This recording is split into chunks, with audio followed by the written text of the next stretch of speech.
Then the NCC decided that in order to get the white people of Commerce to take notice of the Norris community, we needed to get a black person elected to the city council.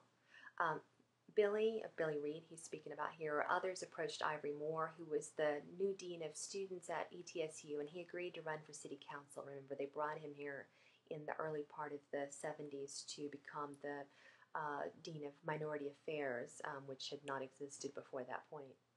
We then launched a big campaign to get residents of the Norris community to register to vote because very few of them had ever registered or voted in any election. I had a VW bus in those days, and I recall hauling many residents downtown to get them registered and to get them familiar with where they would need to go to vote when the election came around, because many of them were afraid that they would get in trouble with the white folks if they even registered to vote. And remember the time, this is the 70s. Then on election day, I made many trips back and forth to the Norris community, from the Norris community to City Hall, taking black folks to cast their ballots in the election, as they did other NCC members with cars, I'm sure. And Ivory Moore won a seat on the city council. Oh, joyous day. I should also tell you that my master's thesis was about how people in the Norris community got their news. And he did share with me some of the surveys. Tragically, the draft of his thesis that didn't receive approval has disappeared. But he devised a very long survey for people to answer, and then he went and knocked on a large percentage of doors in the community. A note says that I had 117 households responding out of 156 total approached. I only have a summary of my results. I took a box full of my work on the thesis with me to Medford, figuring I would finish writing the second draft of the thesis and get my thesis after the move. But of course I got too busy being a reporter and a father, and I never opened that box again until many years later. I think I tossed out all but the summary, which I found this morning. I'll scan copies of the pages that I don't have and then email you to them in a few days, because you might find that the results of the survey are interesting. I don't have the first draft of my thesis, or at least I can't find it so far. And we did talk on the phone, and we emailed back and forth a little bit, and we will try to, we're trying to get him here in as much as that's possible to do.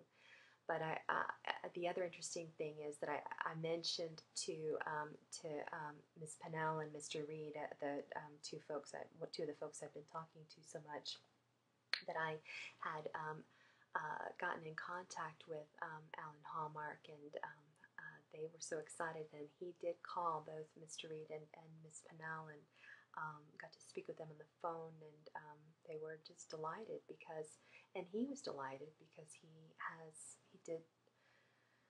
would follow these folks around, and when Billy Reed would have a meeting with the mayor, and at a certain point had some difficulty getting into the city council meeting so that they could be put on the agenda,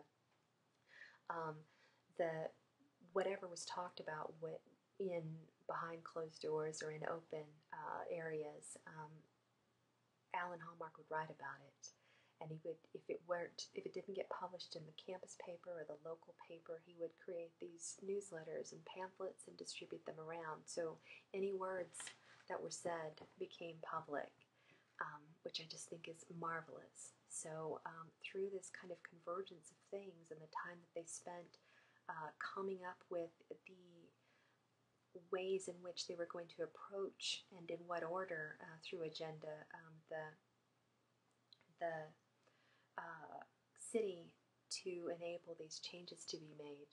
It happened, and it didn't happen, but in a lot of ways it happened. And so here we have an amazing story to tell, to explore, to look at. Direct line of communication between the Norris community and the campus.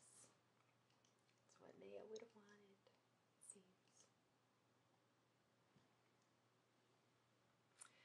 At this address, at the URL above, at the embedded video above, you can see some excerpts from interviews with three of the folks who have been key players, and Harry Turner, who has been at Mount Moriah for most of his life, which is worth looking at too.